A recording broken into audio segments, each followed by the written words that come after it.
Et bonjour à tous, bonjour à toutes, bienvenue dans ce nouvel épisode sur le Group of Five pour The Trick Play Podcast. Comme d'habitude, le même duo depuis maintenant quelques semaines. Je suis avec Geoffrey. Comment ça va, Geoffrey? Ça va super, Maxence, et toi? Bah, écoute, ça va bien, ça va très bien. UCF n'a pas joué ce week-end, donc il n'y a pas eu de défaite à déplorer, donc c'est parfait. Et puis bah, on a eu une belle semaine de college football encore une fois, même s'il n'y avait pas des très grosses affiches. On a quand même, moi j'ai trouvé ce week-end de college football assez plaisant à suivre. Donc non, c'était cool. Et puis bah il faut en profiter. Il reste plus que 2 semaines de régulière maintenant. Le temps passe. Ouais, le temps passe vite. Et bah, on va commencer tout de suite. Hein. On va pas perdre plus de temps.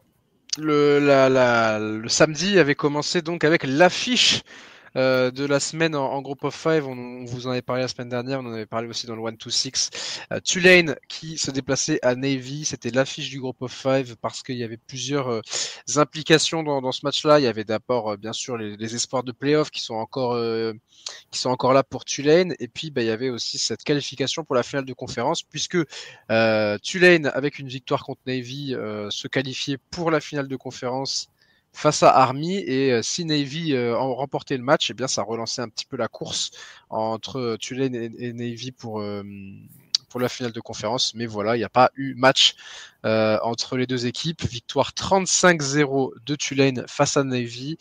Et ça a été honnêtement un no match du début à la fin.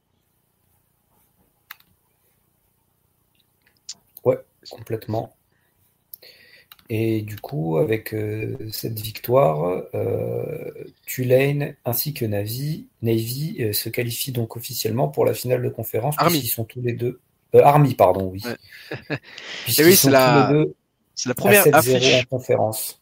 C'est la première affiche du pays en finale de conférence. Donc on aura un Army contre Tulane qui pour l'instant se jouera à Army, hein, puisqu'en American c'est le mieux classé qui reçoit pour la finale. Euh, Sachant que ça peut toujours bouger, hein, si Army perd son dernier match de conférence, ça peut peut-être bouger avec les tiebreakers, tout ça. Donc, mais on verra. Mais en tout cas, pour l'instant, il y a quand même de fortes chances que le match se joue à Army. Et ouais, donc alors, ce match-là, comment ça s'est passé, hein, moi, j'ai suivi la première mi-temps parce que franchement, après la première mi-temps, je suis passé sur d'autres choses. Puis il y avait le rugby entre la France et la Nouvelle-Zélande qui m'a occupé un petit peu au milieu du slate. Mais honnêtement, le match s'est joué très très vite. Euh, Déjà, on va parler un petit peu des stats. 0 points marqués par Navy. C'est la première fois depuis la défaite contre Army en 2020. En décembre 2020, ils avaient perdu 15-0 contre Army. Là, ils en prennent 35 et ils en marquent aucun. Seulement 113 yards pour les midshipmen. Donc, c'est vraiment leur total le plus bas cette année. Et je suis pas allé chercher les stats avancées et tout des dernières années, mais je pense qu'on n'est pas loin du pire total en termes de yards depuis. Je sais pas, mais je pense que ça doit faire très longtemps qu'ils n'ont pas fait aussi peu de yards, 113 yards seulement. Le gros coup dur pour Navy, ça a été clairement la blessure de Blake Horvath, Blake Horvath qui se blesse en fait sur une course en fin de premier quart-temps, qui a été mis sur le banc qui a été mis sur le banc derrière. On a testé plusieurs fois pour voir s'il pouvait revenir. Ils l'ont fait revenir, mais bon, ils ont bien vu que ça n'allait pas. Il s'est blessé à la hanche, si je dis pas de bêtises, c'est une blessure à la hanche qu'il a eu. Et à partir du troisième quart-temps, donc au retour de la mi-temps, c'était plus du tout lui le quarterback puisque c'était Woodson son remplaçant. Et en plus le problème c'est Woodson, première action qu'il joue, il s'est fait intercepter directement. Donc sans le meilleur joueur de leur équipe, les Midshipmen, ça a été difficile pour eux. En face, Mikey Hughes a couru pour 82 yards et a marqué 2 touchdowns. Il y a eu un bon match de la part de Mensa, hein, qui a lancé 14 fois pour 10 passes complétées, 138 yards et 2 touchdowns. Donc voilà, un bon match de sa part. Il a aussi marqué un touchdown à la course. Donc voilà, Tulane a fait le match qu'il fallait. Tulane a possédé le ballon 35 minutes. a beaucoup plus couru, a produit 200 yards de plus que son adversaire et a provoqué 2 turnovers, donc avec une interception, donc je l'ai déjà dit, de Woodson, et un fumble également. Donc voilà, il n'y a pas eu photo entre les deux équipes. Donc c'est une victoire 35-0 pour Tulane qui se qualifie pour la finale de conférence, qui est en 9-2 et qui grimpe un petit peu dans l'AP Poll. Ils étaient 25e ce week-end et là ils sont passés 20e. Attendez, ouais c'est ça, ils étaient 25e à l'AP Poll et là ils sont 20e, donc on verra dans le classement du comité ce soir. Mais il y a moyen qu'il soit à peu près dans les mêmes eaux avec cette victoire.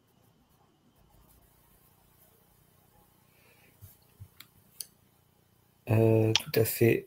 Pendant ce temps, pour Memphis, pour les Tigers, ça aura été assez facile contre UAB, 53-18.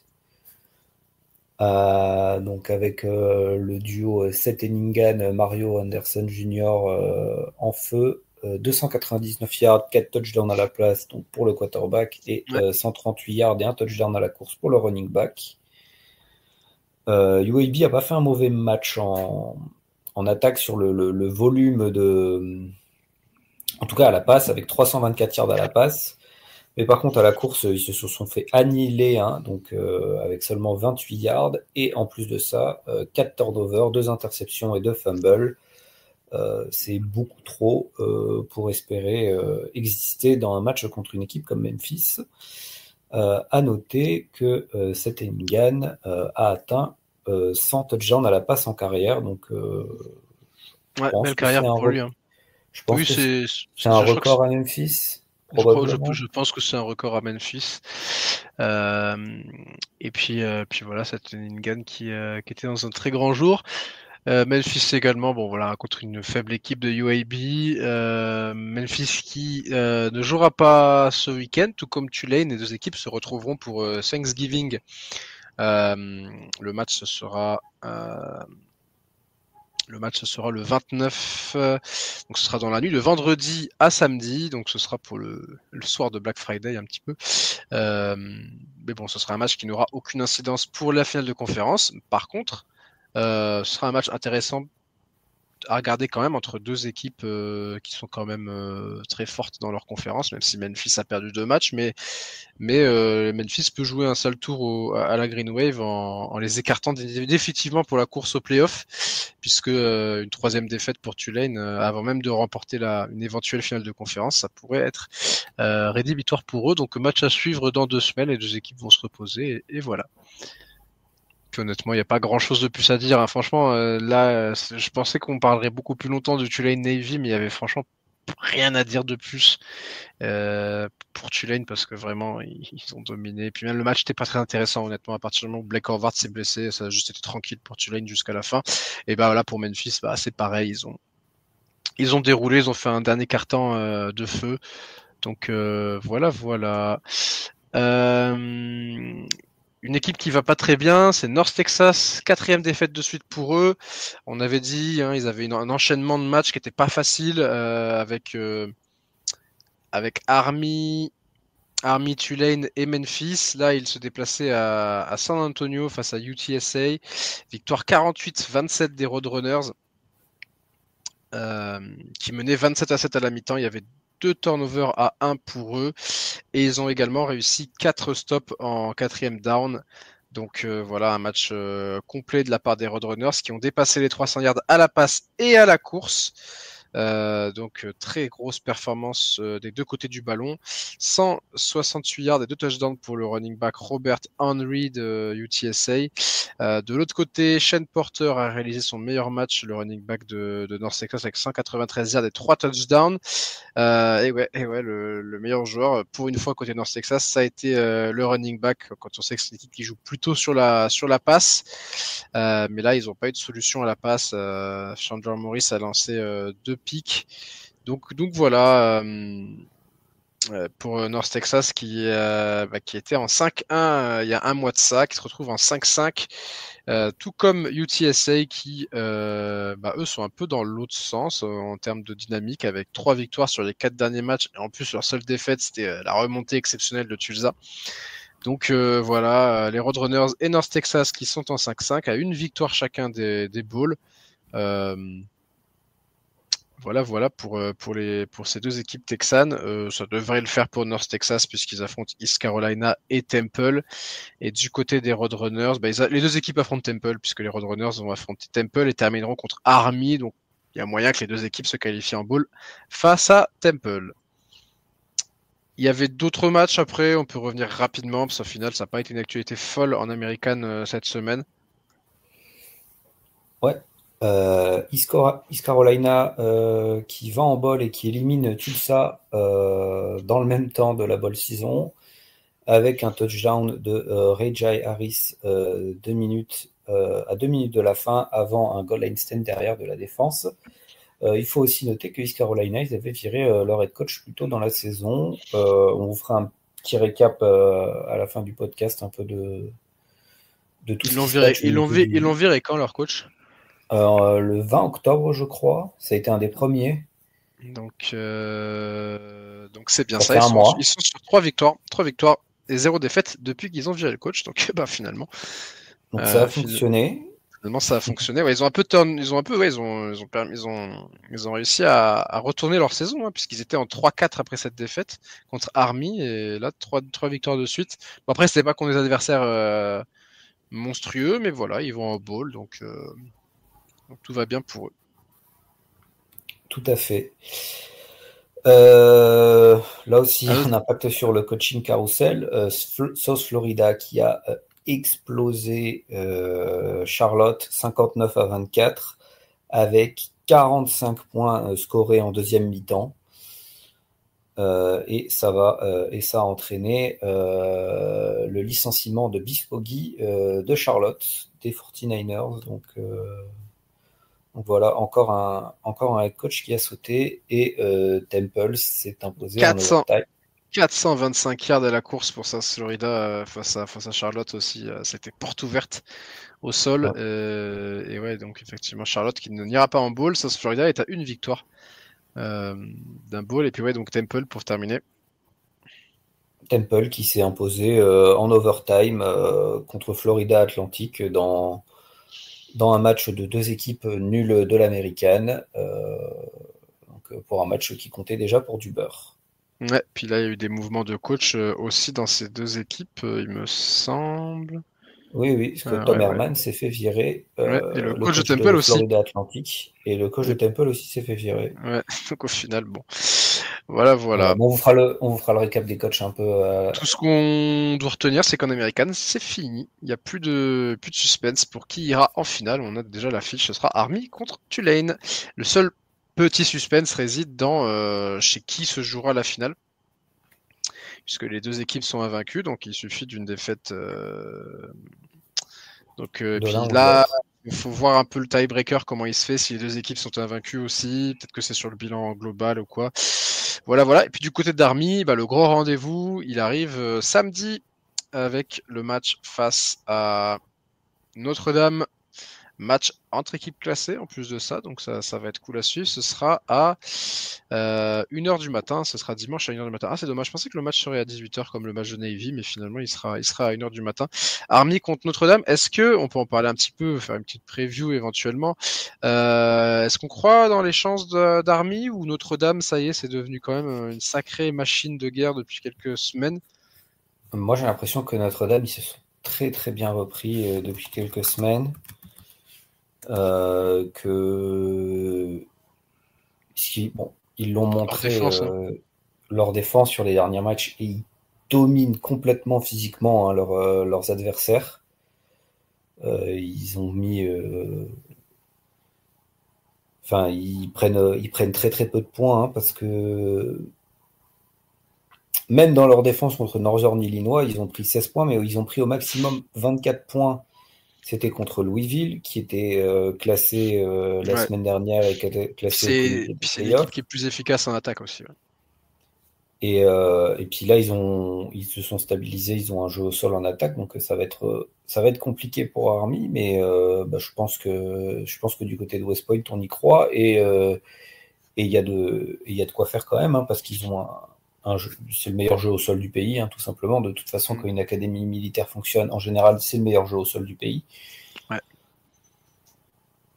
Faudra voir, effectivement. Je pense que Army fera une meilleure performance que Navy, déjà. Ouais. Et puis après c'est comme ce que j'avais dit pour Navy, Army doit emmener Notre-Dame le plus loin possible dans le match et appuyer physiquement sur eux. Mais après voilà, Notre-Dame, c'est vrai que Gus en avait parlé, est habitué à jouer les équipes militaires, hein, puisque ce sont des matchs de rivalité, donc qui arrivent Tous quasiment les tous ans. les ans. Donc il y a peut-être des années où ils programment peut-être pas l'un ou l'autre des fois. Tous Des les fois ans, bon. tous les ans, Ah ils oui, jouent contre Navy. La ah oui, rivalité, elle est contre Navy. c'est Army ou t'entends, mais bon, en soi, ils sont habitués à jouer contre des équipes militaires au moins une fois par an. Mais voilà, Army joue une grande partie de sa saison sur ce match-là avec une victoire contre Notre-Dame. Il pourrait prendre un gros jump, donc on verra. Ce sera un des matchs à ne pas douter de la semaine. Donc voilà, Avec voilà. avec une victoire contre Notre-Dame, pour moi, ils doivent même passer devant Boise State, parce que Boise State, ils ont perdu contre Oregon de pas beaucoup, mais ils ont perdu, et Army aurait une victoire contre un top 10, ce que personne d'autre dans le G5 n'a, en étant invaincu. Bon, on Bon, verra bien. on en reparlera en fin d'émission, mais ouais, effectivement, c'est un match qui a beaucoup d'implications, et aussi pour Notre-Dame, puisqu'une défaite contre Army pourrait sortir Notre-Dame définitivement de la course au playoff.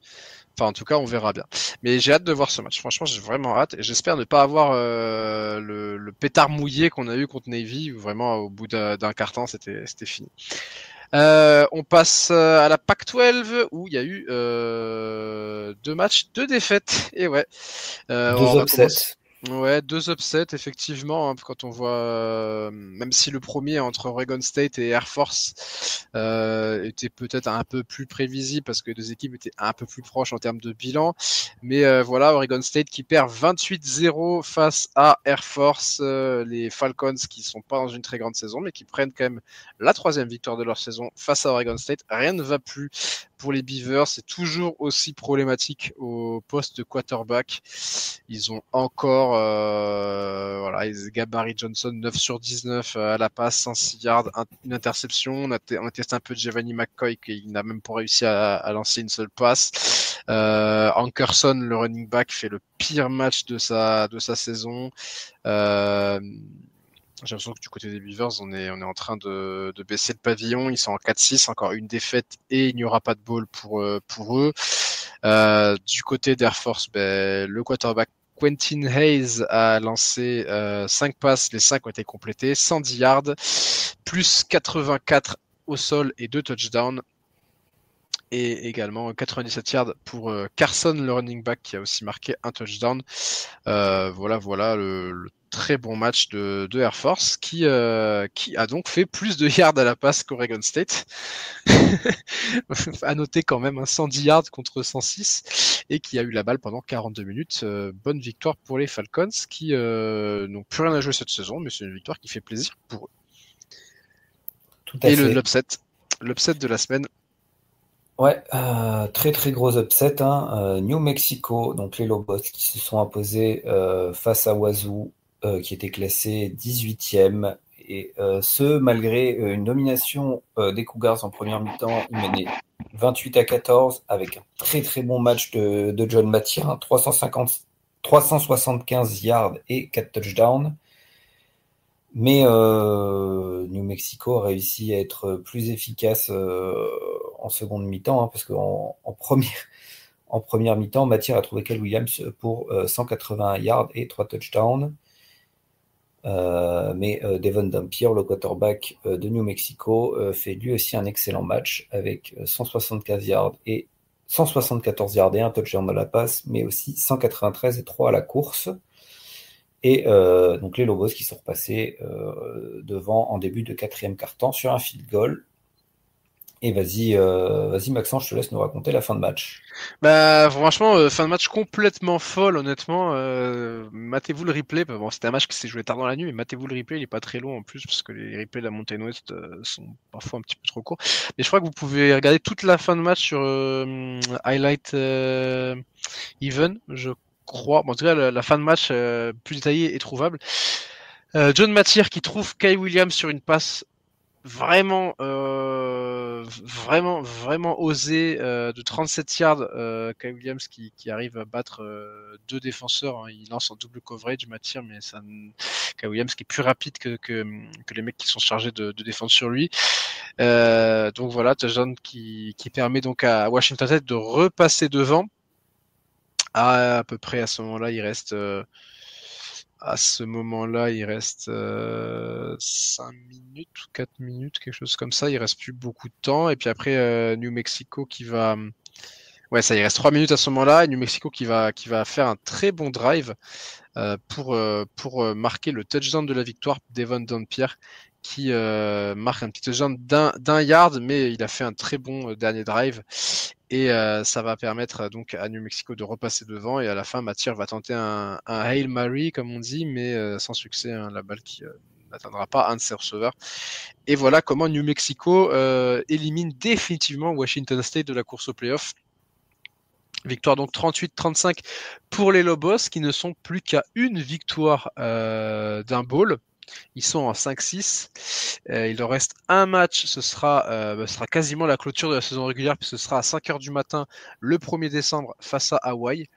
Déplacement à Hawaï. Et honnêtement, tout est possible pour les Lobos qui n'ont pas été en bowl depuis 2016 et qui donc peuvent y revenir. Dernière chose à noter sur ce match, ça a été pas très défensif, on va dire. Il n'y a aucun turnover, un seul sac qui a été réalisé par New Mexico. Donc voilà, Washington State était devant à la mi-temps et puis ils se sont fait surprendre en deuxième mi-temps par un homme, notamment Devon Downpierre, qui réalise une super saison. C'est l'un des rares joueurs, je crois qu'ils sont que 4 à avoir 10 TD à la passe et à la course cette saison. Donc voilà pour Devon Downpierre qui réalise franchement une belle saison mine de rien. Alors même si à la passe c'est pas toujours propre, il a une très grosse activité à la course.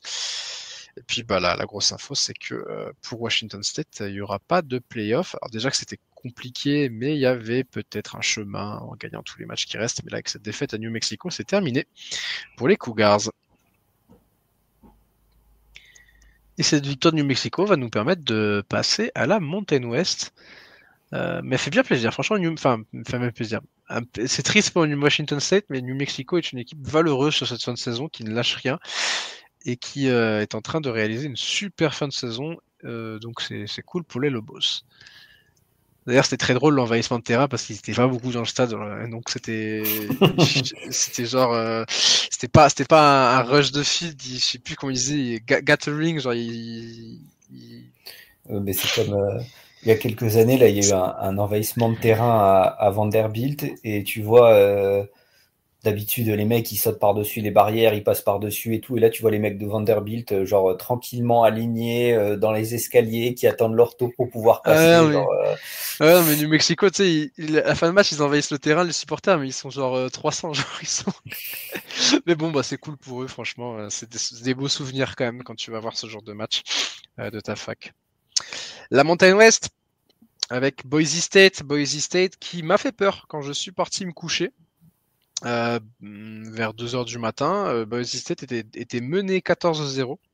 San Jose State était en red zone parce qu'ils avaient récupéré la balle sur le kick-off après leur deuxième touchdown. En fait, il y a eu un fumble du returner, je crois que c'était Camper, je crois, qui a fumble.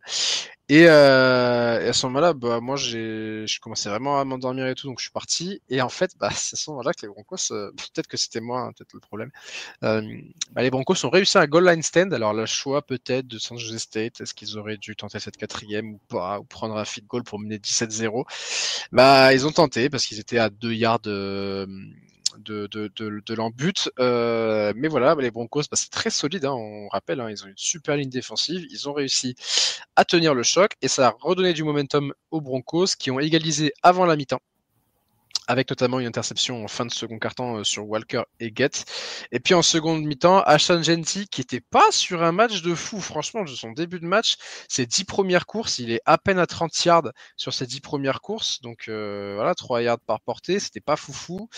Il était très attendu aussi, Jeanty, ça fait un mois que il se prend 8 mecs dans la boxe en boucle. Bah, finalement, il termine avec 159 yards, 3 touchdowns, dont 2 en seconde mi-temps. La défense des Broncos a provoqué 4 turnovers, dont un pick six en toute fin de match qui a clôturé la rencontre. Victoire 42-21 au final, mais le score est large. Mais attention, San Jose State a vraiment été dans le match jusqu'au troisième quart-temps. Et vraiment, c'est Boise qui a appuyé en fin de match. Du côté de San Jose State, Walker Eggett a lancé pour 446 yards et 3 touchdowns, mais 2 interceptions malheureusement. Et en fait, c'est comme à l'image de son équipe, très bon début de match où il a toujours réussi à trouver ses receveurs, Nash et Lockhart, qui finissent tous les deux avec plus de 120 yards et un touchdown, 172 yards même pour Lockhart. Mais voilà, ils ont baissé pavillon en fin de match. Et victoire donc de Boise State avec un bon match de Madsen, 186 yards et un touchdown pour le quarterback, qui, à l'image de son équipe, s'est réveillé à partir. Vraiment, le goal line stand a complètement relancé les Broncos parce que tu passes d'être mené 21-0 en début de second quart-temps à 14-0 et puis voilà, Boise State qui s'en sort face à une belle équipe de San Jose State qui n'est pas à négliger en Mountain West. Et je dis ça parce qu'il y a un match contre UNLV qui arrive la semaine prochaine qui sera très intéressant. Tout à fait. Et à noter aussi sur Ashton Jeanty, j'ai vu passer une stat cette semaine, je pense que tu l'as vu aussi, qui dit qu'en gros, à moins de 9 défenseurs dans la boîte, Ashton Jeanty, depuis le début de la saison, il est à 6 ou 7 yards de moyenne par course, et que c'est que quand on met 9 défenseurs dans la boîte qu'on le fait descendre à moins de 3 yards par course. Ouais, et quand il y a... Ouais, c'est ça, exactement. Et quand il y a 8 mecs, il est à 8 yards. C'est absurde. Les stats d'Ashton Jeanty sont absurdes. Ce qui est absurde aussi, c'est qu'il y a quand même des gens qui sont encore à dire qui disent qu'ils ne méritent pas le Iceman. Alors d'ailleurs, sur les... Je ne savais pas que le receveur 6 / cornerback 14 de la saison mériterait le Iceman, mais ok, pourquoi pas, ma foi. En fait, c'est pas dans l'absolu ce qu'il fait. Dans l'absolu, ce que fait Hunter, c'est exceptionnel aussi. J'abuse un peu, mais sa meilleure stat, c'est les snaps. Voilà, alors c'est ça. Ça, c'est un problème. Mais en plus, que ce soit sur le match de cette semaine où Travis Hunter passe devant Gianti parce que Gianti n'a fait, entre guillemets, que 159 yards et 3 touchdowns, alors que Travis Hunter, il fait son plus mauvais match avec 50 ou 60 yards à la réception, pas de touchdown à la réception, un touchdown sur une course en garbage time, et il a encaissé un touchdown en tant que cornerback, et c'est cette semaine-là où Travis Hunter passe devant Gianti. Non, ça c'est pas possible. S'il avait fait 300 yards, 2 touchdowns, et qu'il avait fait une interception, ou que il avait encaissé 20 yards à la réception sur le match de l'autre côté, pourquoi pas, mais clairement là, c'est vraiment pas. En gros, là, c'est juste, on dit, Gianti, il est plus sur les bases de Barry Sanders. Il est plus de gagner le Iceman, quoi. Il est plus à 250 yards par match, là. Il est pas bon. Le mec est à plus 125 yards dans tous les matchs de sa saison, et encore, il est à 125 yards sur ce match-là parce qu'ils le mettent sur le banc à la mi-temps. Faut quand même imaginer le truc. Enfin bon, on verra de toute façon comment se déroulera la fin de saison, mais c'est sûr que depuis quelques semaines, il y a un peu ce truc qui monte pour pousser le Travis Hunter qui, attention, fait une très belle saison, hein, c'est pas ce qu'on dit, mais je trouve qu'on surcote un peu la saison de Travis Hunter dans le côté c'est complètement inédite. Alors déjà non, c'est pas inédite. Vous regardez dans l'histoire du college football, il y a beaucoup de joueurs qui ont joué double plateau. Après, qui ont eu cette médiatisation-là, peut-être pas. C'est peut-être ça qui change. Et puis Jeanty, il faut quand même bien voir ce qu'il est en train de réaliser auprès des Broncos. Et puis, faut voir vraiment le traitement qu'il prend maintenant, hein, parce que vraiment, c'est du 8 mecs dans la boîte quasiment tout le temps. Donc voilà. Et puis, victoire de Boise State. Voire 9, hein. Voire Voire 9, ouais, 9. voire 9, ouais. Et puis, alors 9, voilà, pour ceux qui, rendez-vous compte, 9 mecs dans la boîte, c'est ridicule, quoi. Il y a plus que 2 mecs en couverture, hein, donc il y a Mm, plus personne derrière, hein. c'est ça. Mais bon. Un autre match qui était intéressant également dans la course pour la finale de conférence. On va parler de Colorado State d'abord. Honneur aux autres invaincus de la Mountain West Tout qui à remportent la fait. Border War face à Wyoming, cette rivalité entre ces deux facs qui sont pas très loin l'une de l'autre. Victoire facile des Rams qui menait 14-0 après la première mi-temps, qui l'emporte 24-10 avec notamment un Philly special pour Fowler Nicolosi, même si on m'avait dit dans le 1-2-6 qu'on appelle ça Philly special, mais il y avait déjà des équipes qui l'avaient fait avant, notamment les Lions qui l'avaient fait avant, Auburn peut-être qu'il avait fait aussi à une époque. Mais bon, bref, oui, les Eagles l'ont fait au Super Bowl. Pour moi, ça s'appelle un Philly special, point barre. Mais en tout cas, tout ce qu'il faut retenir, c'est que les Rams ont fait le travail contre une équipe de Wyoming qui est en perdition complète cette saison. Il y a cette petite action sympa du coup avec cette passe de Dane Olson pour son quarterback Fowler Nicolosi, et c'est la 5e victoire de suite pour Colorado State qui se rapproche d'une finale de conférence désormais. Il leur resteront 2 matchs contre Fresno State et Utah State. Donc voilà, tout va bien du côté de Colorado State. Ouais. Et surtout que si Colorado State continue comme ça, ils priveront UNLV d'une potentielle revanche contre Boise State en finale de conférence, puisque en plus ils ne s'affrontent pas, donc les Rebels qui n'ont pas leur destin entre les mains. Ouais, c'est clair. Les Rebels qui vont être derrière Fresno State la semaine prochaine. Des Rebels des UNLV qui se déplaçaient, non pas du tout. Ils recevaient San Diego State, victoire 41-20. Victoire très facile, hein. Il y avait 28-6 à la mi-temps. Très bon match encore de Haj Malik Williams qui devient un petit peu mon chouchou du Group of Five avec 244 yards, un touchdown, 29 yards au sol et 2 touchdowns également. Ils ont fait 2 fois plus de yards que San Diego State et 2 interceptions en première mi-temps qui ont permis à UNLV d'avoir cet écart-là. Pas grand-chose de plus à dire sur ce match, honnêtement. UNLV a fait le taf face à une petite équipe de San Diego State qui n'ira pas en bowl puisqu'ils sont en 3-7. Et puis en toute fin de match, on a fait jouer Cameron Friel du côté de UNLV. Pas grand-chose de plus à dire. Voilà, belle victoire de la part des Rebels qui continuent à mettre la pression sur Colorado State. Tout à fait.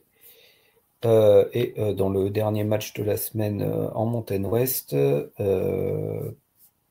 Utah State qui écrase Hawaii 55-10. Donc Utah State qui retrouve une attaque malgré la blessure de leur receveur star Jalen Royals. Et Hawaii qui s'effondre complètement, hein. Ils ont fait jouer leurs trois quarterbacks sans succès, et à noter aussi l'excellent match du running back des Aggies de Utah State, Rasul Faison, qui fait 191 yards et 2 touchdowns. Spencer Petras, lui, a lancé 255 yards, 2 touchdowns et 2 interceptions. Et son remplaçant, Bryson Barnes, qui a joué donc à Utah la saison passée suite à la blessure de Cameron Rising et qui avait été plutôt bon, qui a lancé 2 passes pour 2 touchdowns en fin de match. Et du côté d'Hawaii, c'est 5 interceptions en cumulé entre les 3 quarterbacks. Donc ça a suffi à faire la différence. Ouais, on est allé puiser jusqu'au bout du bout de la depth chart pour Hawaii, mais sans succès.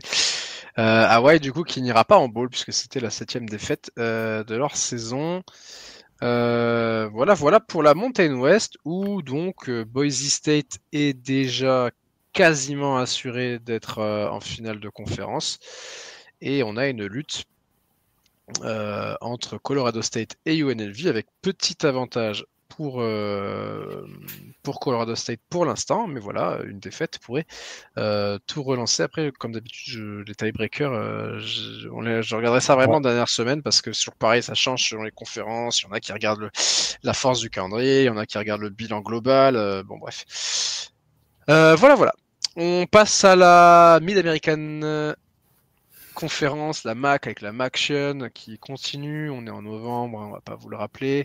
On vous parle des matchs du jeudi puisqu'on vous avait parlé de ceux du mercredi. On avait fait la preview mercredi soir la dernière fois. Là, on est mardi soir, donc on vous parle donc des 3 matchs qui sont joués, mais il n'y a pas eu grand-chose. On va vite passer sur la MAC parce qu'en fait, comme tu dis, ceux qui devaient gagner ont gagné. Donc voilà. Tout à fait. Miami s'est imposé tranquillement face à Kent State, 34-7, malgré un mauvais match de leur quarterback qui fait 40% de complétion seulement sur ce match. Par contre, leur running back, Keyon Mosley, lui, a fait 196 yards et un touchdown, à plus de 10 yards par portée. Donc voilà, c'est tout ce qu'il y a à dire sur ce match. Et Kent State, par contre, qui est en 0-10, toujours aucune victoire cette saison. Il ne va leur rester plus que 2 opportunités. Donc attention à Kent State qui pourrait finir la saison sans aucune victoire. Pour c'est les Flash à Kent State, je crois. Ouais, je crois que c'est les Golden Flash. Les Golden Flash, Kent State qui a un bilan absolument atroce ces dernières saisons et qui continue à être une des pires équipes du college football depuis quelques saisons. Pendant ce temps, Ohio a battu assez facilement Eastern Michigan 35-10 avec un excellent match de Parker Navarro, le quarterback, qui, malgré qu'il n'ait pas lancé de touchdown et une interception, il a fait 106 yards et 4 touchdowns au sol. Pendant ce temps, la défense a fait 3 interceptions et 3 sacs, et donc voilà, victoire facile pour Ohio. Et Eastern Michigan à 5 partout peut encore espérer un bowl. Miami et Ohio donc, sont tous les deux à 5 ans en conférence à égalité avec Bowling Green. Donc, alors je sais plus, il y en a un des deux qui joue contre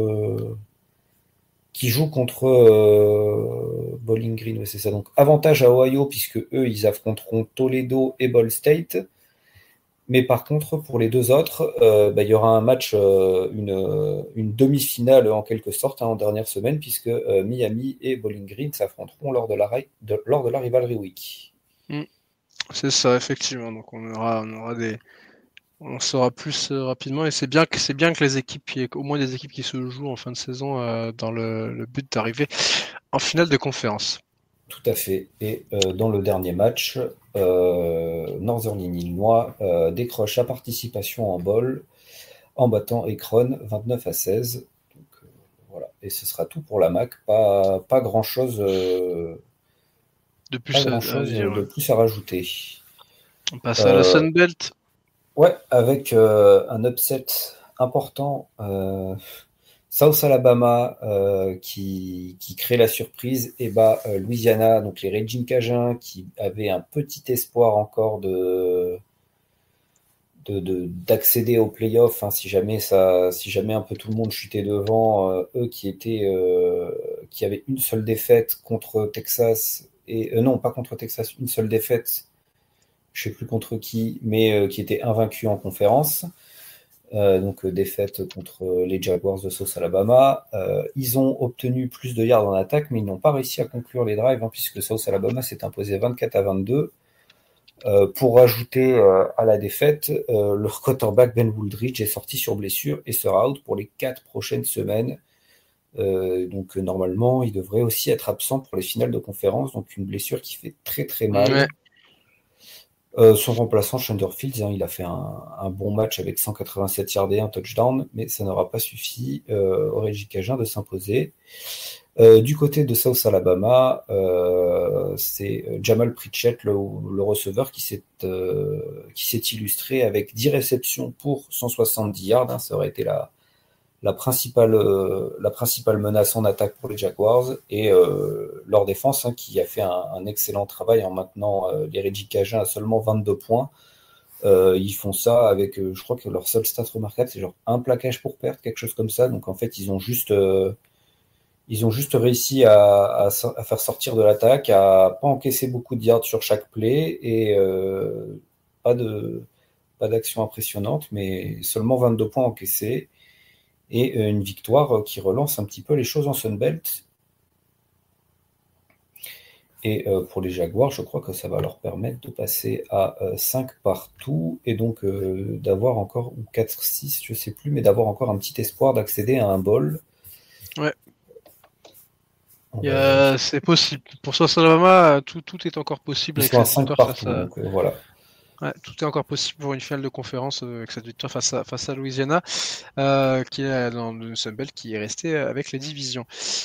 Les autres matchs, ensuite dans l'autre division, Marshall qui continue d'être en tête de la division East avec une victoire face à Coastal Carolina, victoire 31-19.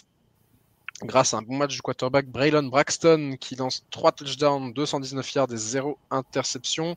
Très bonne défense également du côté du Thundering Herds et les special teams qui ont fait un bon boulot aussi avec un punt de 67 yards et un kick return de 64 yards qui ont donc permis à Marshall d'avoir à chaque fois de bonnes positions à la fois pour défendre et à la fois pour attaquer. Donc voilà, belle victoire de Marshall face à l'équipe de Coastal Carolina qui est en 5-5 et qui pourrait ne pas avoir de bowl en fin de saison. James Madison qui s'impose pas grand-chose face à Old Dominion. Victoire 35-32, Old Dominion, on disait que c'était une équipe qui pouvait peut-être faire la finale de conf parce qu'ils étaient pas si mal que ça il y a quelques semaines au niveau Sunbelt. Mais voilà, depuis qu'on a dit ça, Old Dominion est à 3 défaites de suite, je crois. Ouais, je crois que c'est ça. Ouais, ils sont 2 défaites de suite. Ils sont à 2 défaites de suite. Voilà, victoire pour James Madison avec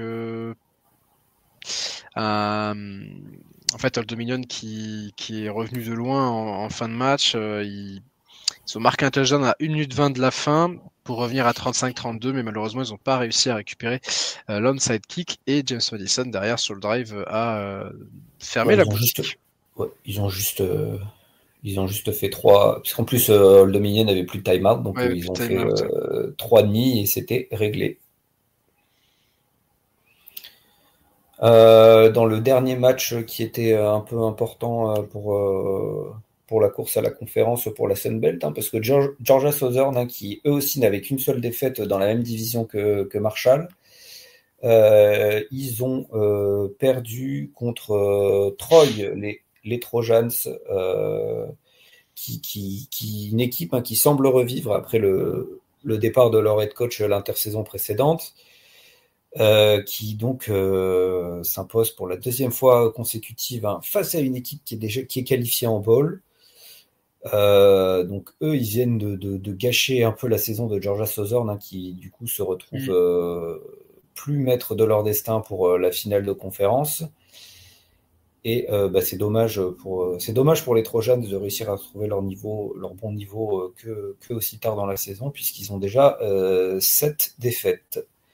Et donc la défaite a laissé le champ libre à Marshall en tête de la division. ULM, eux aussi, n'arrivent toujours pas à se qualifier en bowl avec une défaite contre Auburn, 48-14. Moi j'espère vraiment que les Warhawks vont réussir à accéder à un bowl, et à cette défaite-là, elle fait très très mal, surtout c'est une équipe de SEC, donc le niveau de recrutement est à des années-lumière de ce que ULM est capable de produire, mais ULM avait joué bien cette saison, mais ils n'ont pas réussi à être présents sur le défi physique face aux Tigers. Ils se sont fait dominer très rapidement, il n'y a pas eu photo, honnêtement. Ils ont marqué leur premier point en deuxième mi-temps. Ils en avaient déjà encaissé 24 en première mi-temps, ça a été compliqué. Pour UL Monroe, il n'y a pas eu d'espoir, malheureusement. Ensuite, qu'est-ce qu'on a d'autre comme On a match? Arkansas State. Ouais, qui décroche sa place en bowl pour la seconde année consécutive en battant Georgia State 27-20. Et Texas State, eux aussi, décrochent leur place en bowl en écrasant Southern Miss 58-3. Jordan McLeod, le quarterback, a envoyé 335 yards et 4 touchdowns à la place. Et son backup a lui aussi lancé un touchdown lorsqu'il est entré en fin de match. Donc un match, une semaine un petit peu mouvementée en Sun Belt quand même, avec les défaites de Louisiana et Georgia Southern. Et ça relance un petit peu les courses à la finale de la conférence, ouais, même si c'est ça. Louisiana est toujours en avance avec une seule défaite. On en parlera en fin d'émission, mais ouais, effectivement, il y aura de la bataille. Il y a encore des équipes qui peuvent aller en finale dans chaque division. En conférence USA, c'était une semaine de galère pour les favoris de la conférence. On vous disait la semaine dernière qu'il y allait avoir un duel à distance entre Western Kentucky, Sam Houston, Liberty et Jacksonville State, qui sont tous encore en lice pour se qualifier. Et puis en plus, on va vous en parler, mais les 2 dernières semaines, là, cette semaine et la semaine qui arrive, il y a des affrontements dans tous les sens entre ces équipes-là, donc ça va être très très cool. Louisiana Tech qui s'est fait qui a surpris Western Kentucky dans tous les sens du terme. Victoire 12-7 face à Western Kentucky, qui était pourtant une équipe qui restait sur des gros matchs avec au minimum 40 points marqués depuis un mois. Là, ils ont marqué seulement 7 petits points. Ils ont inscrit le premier touchdown de la rencontre, mais ça a été insuffisant. Le seul touchdown de la rencontre d'ailleurs. Si je dis, ouais, c'est ça le seul touchdown de la rencontre. Mais ça n'a pas suffi puisque les Bulldogs ont marqué suffisamment de field goal pour l'emporter, et la défense a été très forte derrière puisqu'elle a stoppé plusieurs fois, tout simplement à chaque fois l'attaque de Western Kentucky. Donc voilà, Western Kentucky qui encaisse sa première défaite de conférence et qui du coup avait un petit matelas, qui avait un petit matelas de sécurité, qui maintenant va devoir cravacher sur la fin de saison. Jacksonville State reste invaincu, mais de peu en conférence face à Florida International avec une victoire 34-31. Très beau match du running back Trey Stewart de Jacksonville State, qui fait 136 yards et 2 touchdowns. Lui qui est sur une belle petite saison également, avec 19 touchdowns au total et 1200 yards à la course. Ils ont eu chaud, les Gamecocks. Mais voilà, ils l'emportent contre Florida International. Et puis après, les deux autres, qu'est-ce qu'ils ont fait, les deux autres favoris? Ouais, Sam Houston, ils ont eux aussi galéré contre Kennesaw State, une semaine seulement après l'éviction du head coach des Hawks, 23-17 pour les Bearcats. Donc une victoire pour les Bearcats qui est très important pour la fin, mais un match un petit peu galère, même s'ils ont pas réussi à creuser l'avantage, même s'ils ont globalement dominé tout du long. Et le dernier de nos 4 favoris, Liberty, qui ont eux aussi galéré contre UMass avec une victoire en prolongation 35-34. Les Minutemen qui ont manqué l'extra point en prolongation, ce qui a permis aux Flames de s'imposer avec eux un touchdown de Quinton Cooley en réponse. Quinton Cooley qui lui, avec lui l'extra point réussi, qui lui fait un excellent match, 207 yards et 3 touchdowns. Au début de la saison, on disait que c'était lui et Salter les 2 meilleurs joueurs des Flames. Il n'y a pas photo, c'est Quinton Cooley, la star en attaque des Flames.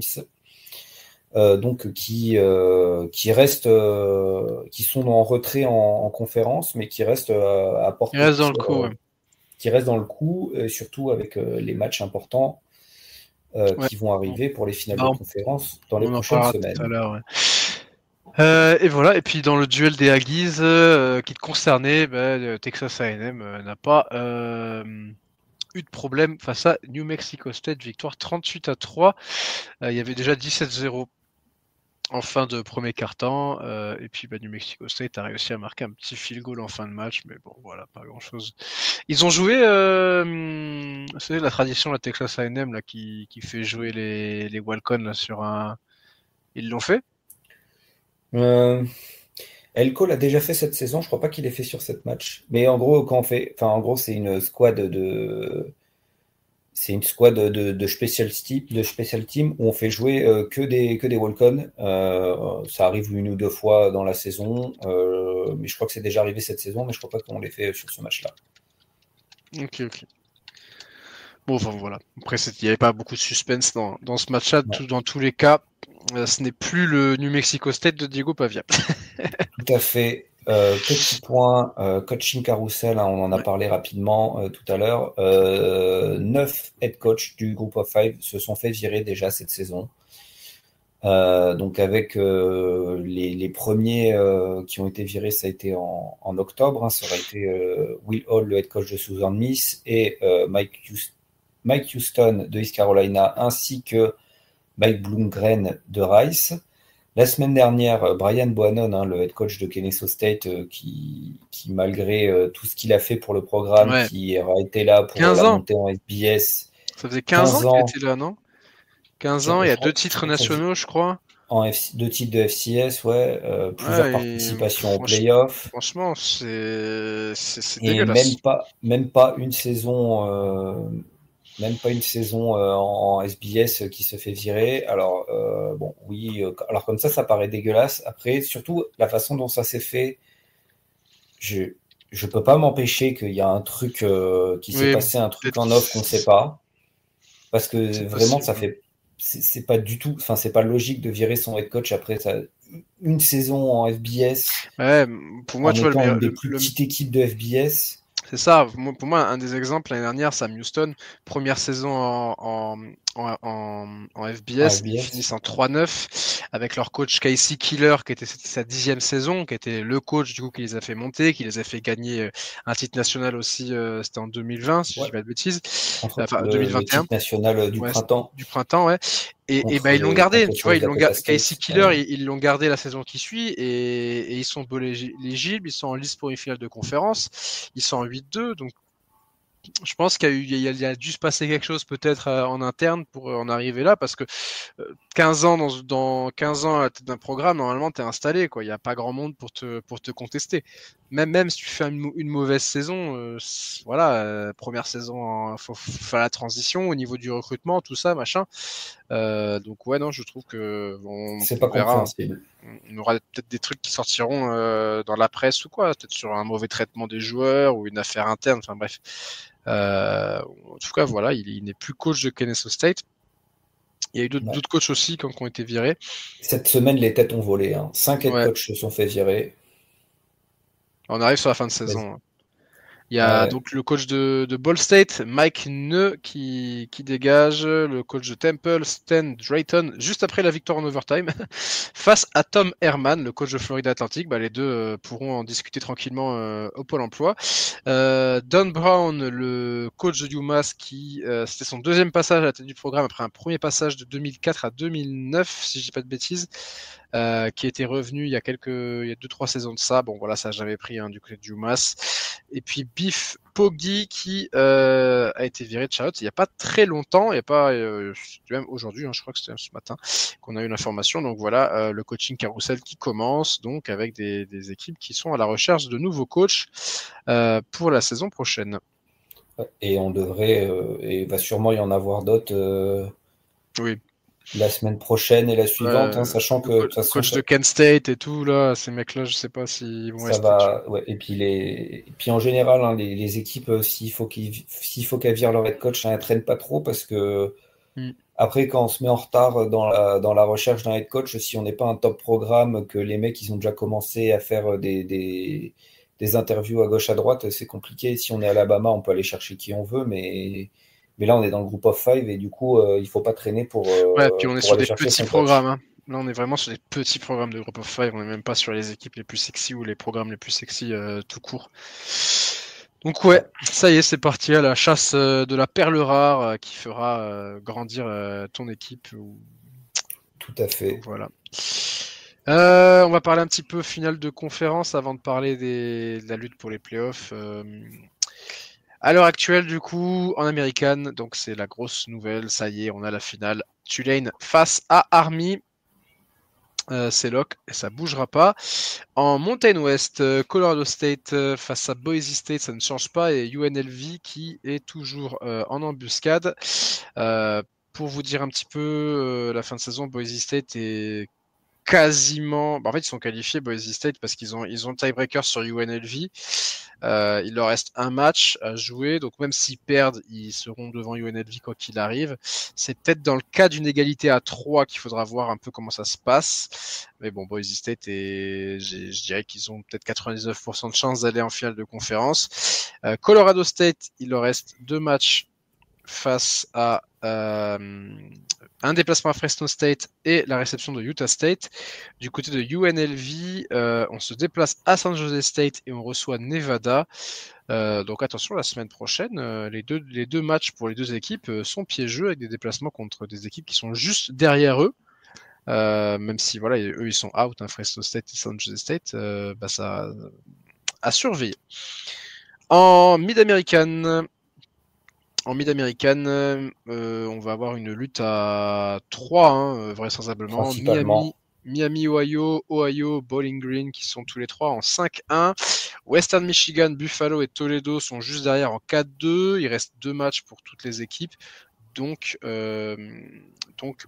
peut-être que Western Michigan, Buffalo, Toledo pourraient se glisser en finale, mais il va falloir que devant ça perde et plus d'une fois. Pour le calendrier, on va parler des 3 hein, qui concernent. Donc Miami, Ohio, ça jouera contre Northern Illinois et Bowling Green dans 2 semaines. Donc le match, le vainqueur sera en finale normalement. Ohio qui jouera contre Toledo et Ball State. Et puis Bowling Green, on l'a dit, jouera Miami, Ohio en fin de saison, mais jouera aussi Ball State. Donc voilà, du côté de la Mid-Américaine.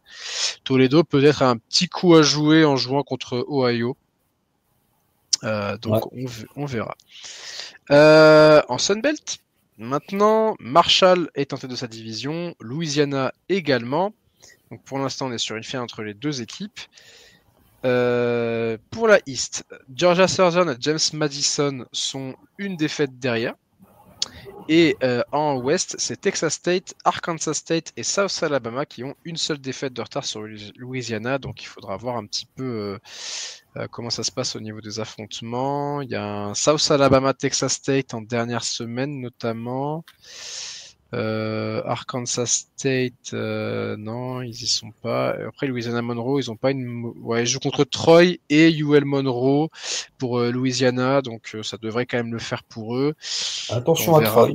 Ouais, attention à Troy, ouais, c'est vrai, attention à Troy. Et du côté de Georgia Southern, est-ce qu'on peut espérer quelque chose? Et James Madison, bon, on verra un petit peu tout ça, mais pour l'instant, c'est Marshall et Louisiana qui ont le. James Madison jouera contre Marshall en fin de saison. Ouais. Donc ce sera intéressant à suivre.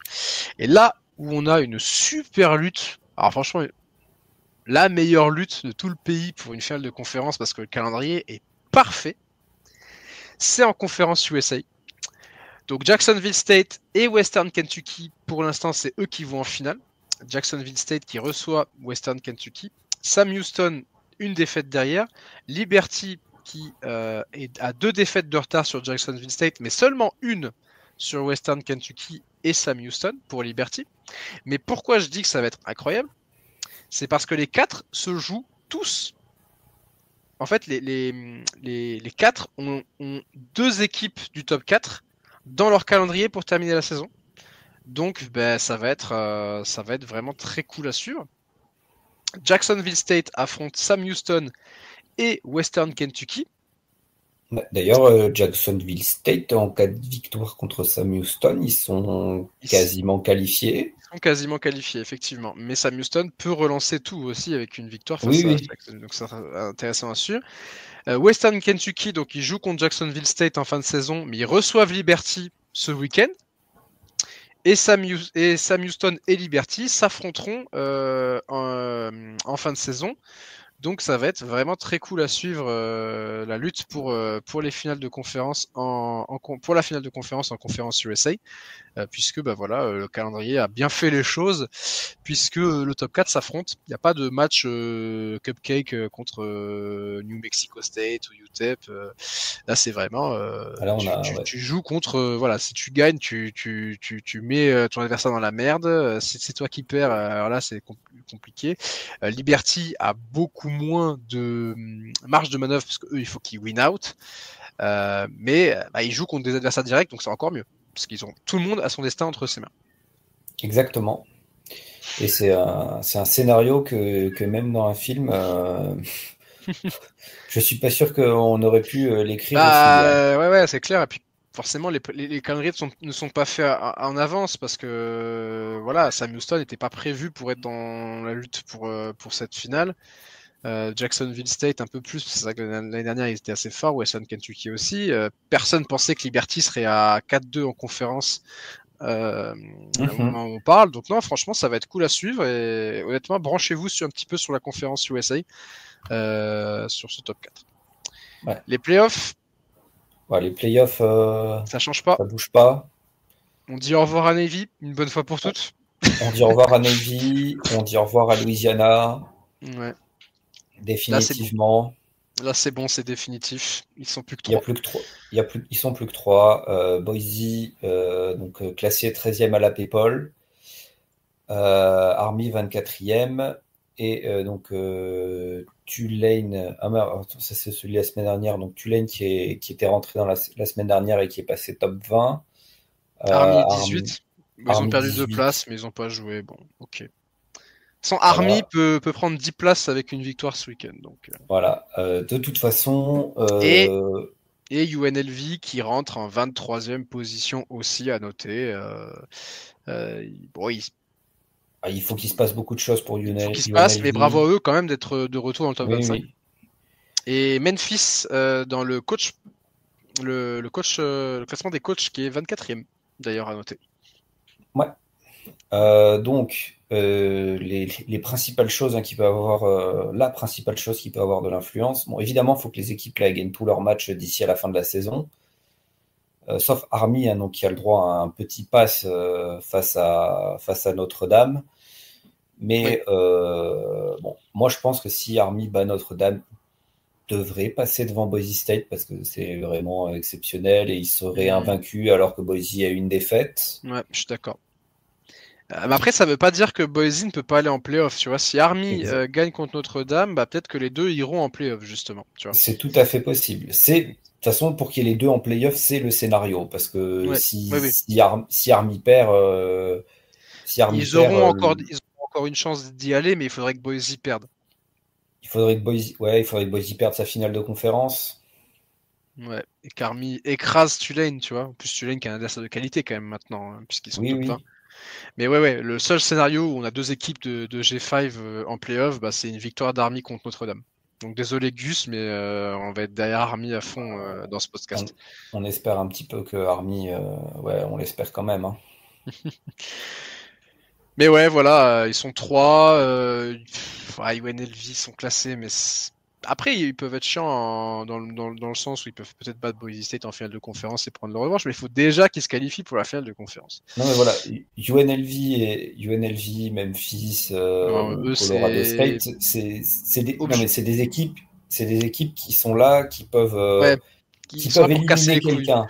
Ils sont là pour eux, ils peuvent éliminer quelqu'un. Alors peut-être qu'au final, et peut-être que les 3 vont perdre d'ici là et qu'on va avoir un truc bizarre, on va avoir un candidat bizarre en finale de conférence. C'est même si globalement, si Boise perd, ça sera le vainqueur de la finale. Si Boise perd et que Army ne bat pas Notre-Dame, ce sera le vainqueur de l'américaine entre Army et Tulane, très probablement. Mais ça serait quand même. Moi, j'aimerais beaucoup quand même que pour cette première édition des playoffs à 12, on ait 2 équipes du groupe of 5. Ça serait quand même super. Un beau pied de nez, effectivement, au comité. Surtout que dans le cas où Army gagne tout, bat Notre-Dame et que Boise reste au top, le comité aura pas forcément le choix. Après, ils peuvent toujours se dire ok, on met Boise de côté.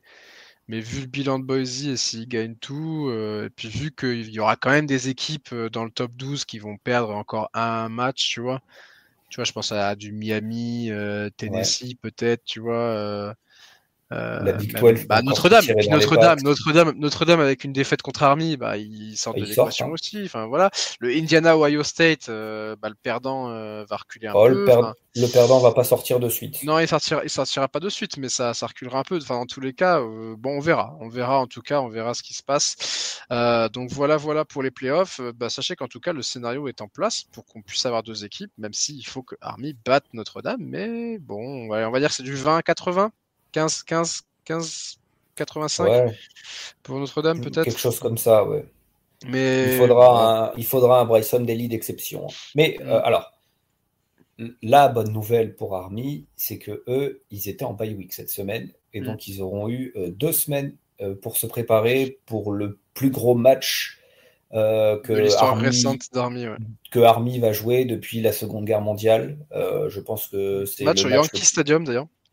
ouais, le match le plus important depuis le titre national d'Army en 1945. Mm. Non, c'est clair, c'est clair. Voilà, les matchs de la semaine à suivre. Qu'est-ce qu'on Alors, a déjà dans dans les la matchs nuit on de mardi à mercredi, a donc cette nuit, donc ce sera sûrement déjà joué quand vous écouterez ce podcast. Mais Northern Illinois qui se déplace à Miami, Ohio, donc c'est le match à suivre hein, pour les matchs de la MAC mardi ouais, soir. Dans la nuit de mercredi à jeudi à 1h du matin, Ohio qui se déplace à Toledo. ouais, match, match qui peut avoir son importance pour la finale de conférence, surtout que c'est un déplacement. C'est une rivalité de l'Ohio, mais de toute façon, en bac, c'est Oui, soit une et rivalité de l'Ohio, soit une rivalité du du Michigan. C'est Michigan. à peu près ça pour tous les matchs. Samedi, à 4h du matin, on aura UNLV qui se déplace à San Jose State. Donc là, match très important aussi pour les Rebels dans la lutte pour la finale de Mountain West.